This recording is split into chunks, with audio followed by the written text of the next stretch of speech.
People, sejam bem-vindos e bem-vindas. Estamos de volta com o Carlão. Seja bem-vindo de volta, Carlão. Se você está chegando, primeira vez que você vê eu e o Carlão aqui no YouTube, primeiro vá lá nesse primeiro vídeo que o Carlão, a gente discute um pouquinho do mito polêmico do tipo de pisada, se de fato causa mais lesão, menos lesão, calcanhar, antepé, médio pé.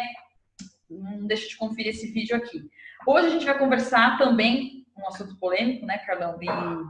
E é uma dúvida muito frequente. Como prevenir lesão na corrida? A gente vem sempre dizendo aqui no canal que a gente precisa considerar muitos fatores, que a lesão é multifatorial, que não é um processo tão simples de descobrir. A gente ainda está em um processo de evolução né, na descoberta das causas, né? Quando a gente está falando de corrida e do esporte em geral. Então, hoje o Carlão, especialista em corrida, fez mestrado, fez uma associação. Depois ele vai falar, depois a gente vai lançar um vídeo, fiquem atentos, sobre alongamento e corrida. Ele vai trazer umas verdades para vocês que talvez vai doer, mas fiquem atentos. Enfim, e aí, Carlão, o que a gente precisa fazer? Quais os 70 mil fatores, não, brincadeira. Quais são os fatores que a gente precisa observar e monitorar para prevenir lesão, para não ficar fora do esporte que a gente tanto gosta? Perfeito. Bom, a sua pergunta já foi extremamente pontual, porque ela já começou com quais fatores? Geralmente, os corredores eles querem achar um só e bater nele e pronto. E resolver o problema, né? Resolver o problema, Mágica. justamente. Então, o multifatorialidade é uma palavra que ela representa bem o que causa uma lesão na corrida. Então, primeiramente, a gente tem que entender que as lesões na corrida elas são caracterizadas por lesões de overuse. O excesso de uso, o excesso de microtraumas que ao longo tempo vai causar um desgaste ou uma lesão em determinada estrutura.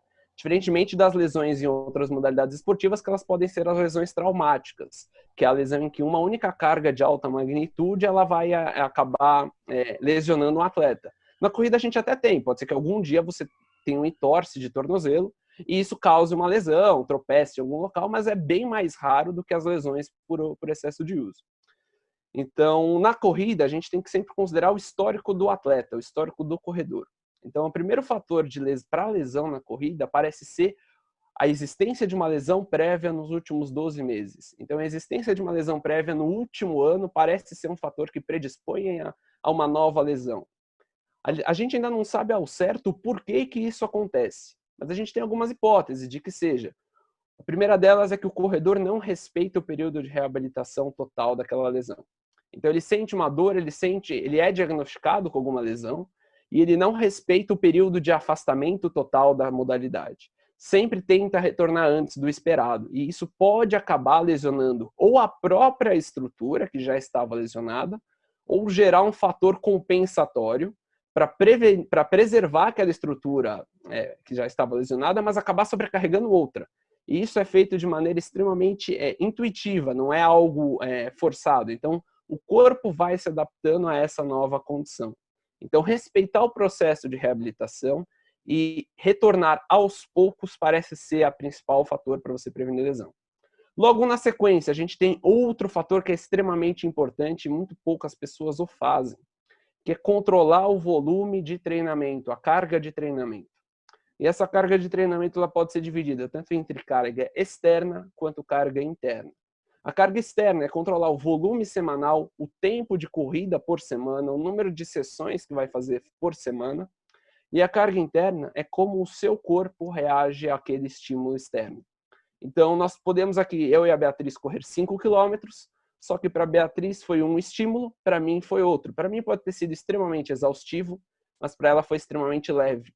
E existem ferramentas disponíveis que os bons profissionais de educação física já utilizam para monitorar e identificar como que esses 5 quilômetros interagiram com o meu organismo e como que esses 5 quilômetros interagiram com o organismo da Beatriz. Controlando esses fatores, aí a gente vai ter uma progressão de carga mais segura e minimizar o risco de lesão. Logo na sequência, a gente também precisa colocar no nosso leque uma boa preparação física. Então, um bom controle do peso corporal, um bom fortalecimento muscular global, principalmente das estruturas que são utilizadas na prática esportiva, a manutenção do treino de flexibilidade o suficiente para a prática esportiva desejada, Modalidade da corrida tem uma exigência de flexibilidade, a ginástica artística tem outra. Então, graus de flexibilidade adequados com a prática esportiva desejada e recuperação adequada entre todos esses fatores. Logo na sequência, aí sim a gente pode começar a pensar no gesto motor. Mas a gente já tem que ter passado por uma reabilitação, por um período de recuperação adequado, por um controle de carga adequado, por uma preparação física, dando uma aptidão física adequada. E aí sim a gente entra no gesto motor. Se existe algum gesto que potencialmente pode ser lesivo, isso a gente fala de biomecânica, mas ainda assim, identificar um gesto potencialmente lesivo de forma individual e não generalizado para todo mundo. Logo na sequência, a gente passa por aqueles programas de recuperação, de recovery e até de preventivos de lesão. No topo, a gente fala de algumas questões relacionadas ao diagnóstico precoce. Então, o diagnóstico precoce de alguma coisa que possa ser uma lesão futura mais grave no futuro. E no fim, considerando todos esses fatores, a gente pode considerar que a gente minimizou o risco de uma lesão, porque eliminar o risco de uma lesão é impossível numa prática esportiva. Mas se a gente trabalhar com todos os fatores controlados de forma precisa, a gente minimiza e muito o risco de ter uma lesão futura. E isso vai evitar com que as pessoas deixem de praticar a sua modalidade esportiva, deixem de realizar aquela prova que é esperada e deixem de estar na prática atual e mantendo-se saudáveis com elevados graus de atividade física ao longo da vida. Sim, perfeito. Show de bola. Então é isso, galera.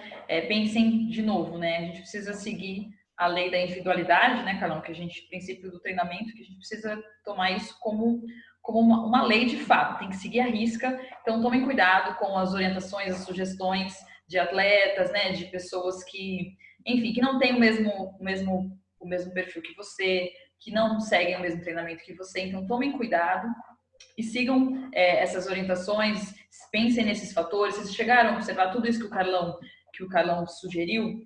Então, acho que um pouco dessa reflexão, né, Carlão? Que eu vejo poucos profissionais e poucos blogs trazendo de fato o que a gente tem comprovação de que é preciso acompanhar para evitar lesão, né? Então, cuidado com esses tratamentos paliativos que a gente não tem evidência. E, como o Carlão disse, e eu sempre repito, a gente tem que aprender a observar o que o nosso corpo está dizendo, né? Ele é inteligente, ele dá sinais, e a gente fingir que não está acontecendo pode ser um tiro no escuro, né, Carlão?